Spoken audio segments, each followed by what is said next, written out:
Hello everyone, and welcome back to Java with John. In the last video, we navigated the world of decision making in Java with if and else if statements, learning how to make our programs smart. Today, we're going to explore another powerful tool for handling choices, especially when you have a lot of specific options.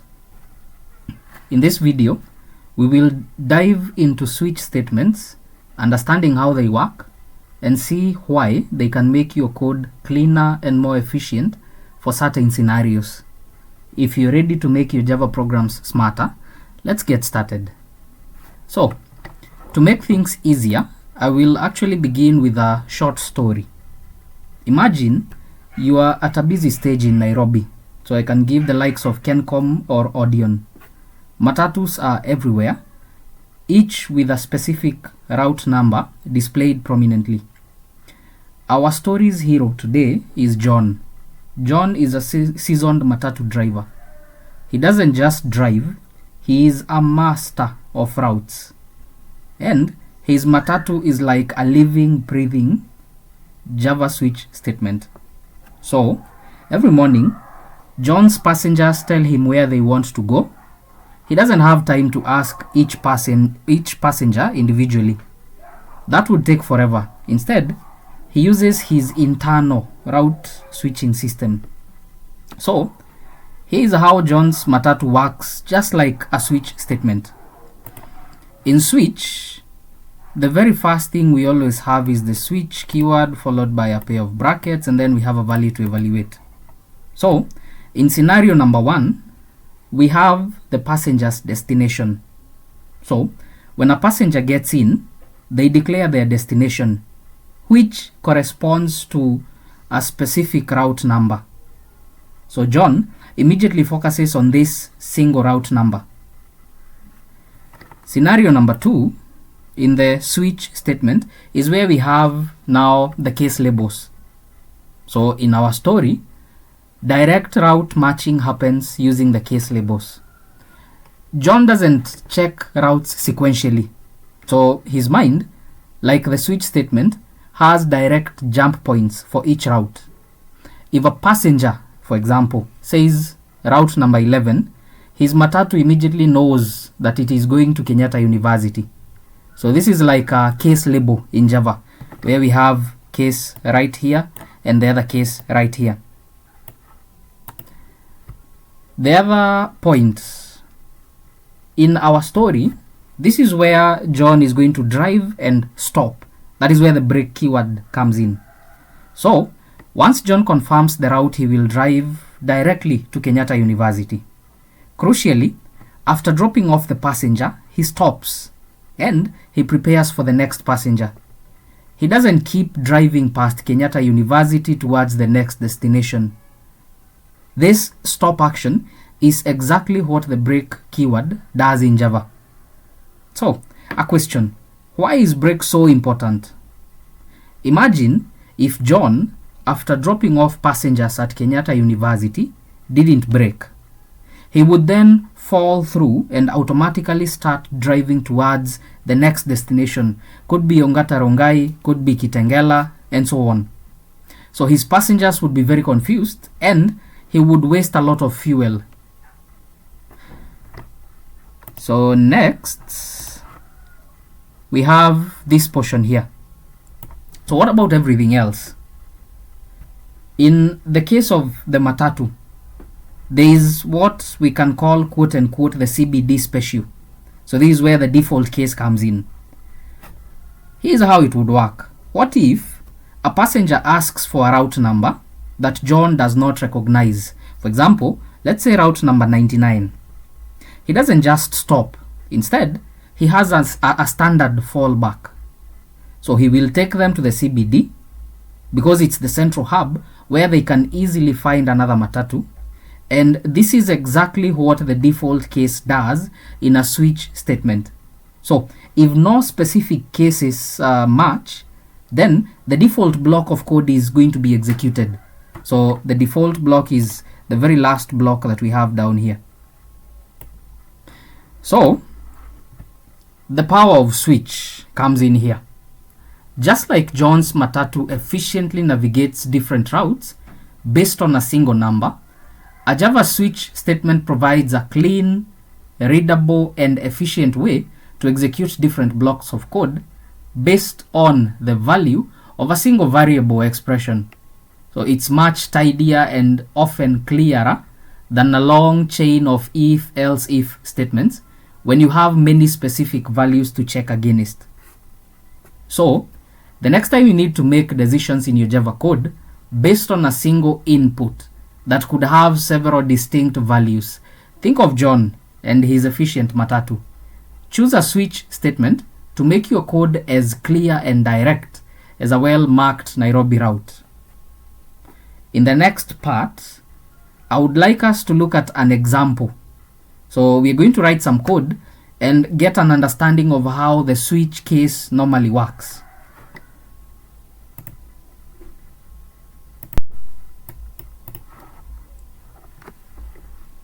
So we're going to create a class, and I would like to call this class matatu route selector. Sorry. So matatu route selector is going to give us a basic understanding of how the switch case statement or block is supposed to work. So we're going to add main as always. Then I would like to as well just import scanner, since we're going to be asking for some input from the user. So basically this program, we're going to use it to demonstrate the use of switch statement in Java, and it's going to simulate John's matatu selecting routes based on a given route number. So we said the very first or second step with scanner is that we're going to come here and create an instance of the scanner utility, and it has to be complete with the system.in predefined input stream. So let's start with a prompt. So in this prompt, so welcome to John's matatu service. That's the first thing. Then we're going to have another prompt that is basically now going to be asking for now input from the user. So enter your desired route number. So we have a few routes, example so 11 for Kenyatta University, 34 for Rongai, and then 44 for Kitengela. There. So next we're going to read the integer input from the user for the route number, or rather as the route number. Route number. Keep having so many spelling mistakes. Anyway, we're going to initialize a variable called route number, and I'll just go direct and use the scanner instance to call its next int method there, next int. Then the other thing that I would like us to do is go right ahead to the switch case. So the switch statement begins here. As we had discussed, it evaluates quote unquote route number variable and executes the code block associated with the matching case label. So switch, which we said has to be immediately followed by a pair of normal brackets. So in those normal brackets we're going to pass the variable that we're going to be testing. Then we have the pair of curly braces which denote the block of now switch. So in here we're going to have route number as the variable we are testing. So let's look at the cases. Case 1, if the route number is 11, so it's straightforward pretty much. So case 11, it's just written like that. Then we are going to just have a print line here. Let's routes, and then maybe we can concatenate the route number right there, and then an exclamation mark. So heading to Kenyatta University. So we have that. Then this is what we said. The break keyword is very crucial. Why? Because it terminates the switch. Actually, let me say the case statement, not the switch statement, but it's all the same. Or let me put it this way: it terminates the switch statement once a matching case is found, since that's what we're looking for. So the other point was that it prevents quote unquote fall through. Fall through means that if and when a matching case is found, it would automatically continue to the next case. So it prevents fall through to subsequent cases. So we simply add break right there, break, and we are done with that. So that's case number 1. Moving on, the second case for the other route now, we're going to be testing 34, because in our input here, or in our prompt, we had asked for 3 specific routes: 11, 34, or 44. So in case number 34, this is also going to be very simple. So allow me to copy that. So this is going to read that route number headed to case number 34 is for Ongata Rongai. Then we simply also don't forget to add break. Next, case number 44. In case number 44, we are now headed to Kitengela. And then we also add the break keyword there. Now, there was also the other point, the CBD special. So in the CBD special, this is what we said before we even add it.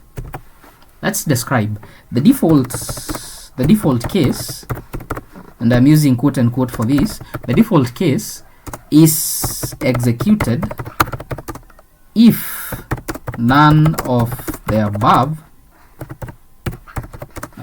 case labels match. That's what we are actually looking for. So if none of them match, the value of route number. So this is quite straightforward as well. So we're going to just come here and add the default keyword. Then we're going to add our statement. So let's simplify it. Route that number is not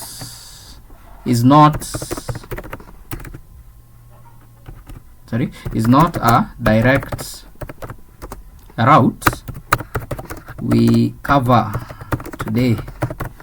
So that could be the first statement. Then next, we can also notify the user of something. No worries though, we will take you to the CBD special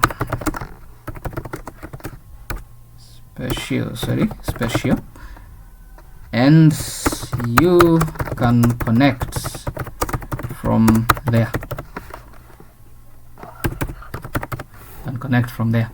From there we also have to break execution of this. So we are through. The only other thing that we could add out here would be just statements that is going to be executed after everything else is done. So maybe we can start with a new line character /n. Thank you for choosing John's matatu service. Yeah. So the only other thing remaining is now for us to test this and see what it is actually capable of. So matatu route selector.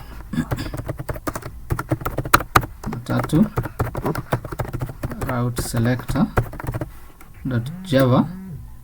We first start by compiling, and then we are simply going to load the bytecode immediately after.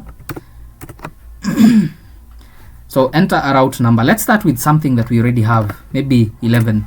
So it's going to take us to Kenyatta University. Let's try 34 as well.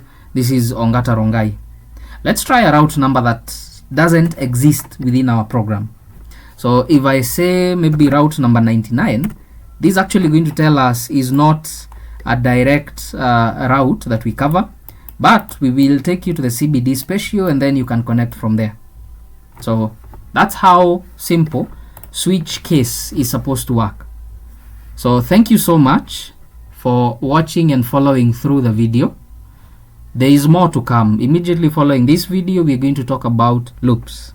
So remember to like the video, leave a comment, subscribe to the channel, and also ring that notification bell so that you'll be notified anytime a video comes up.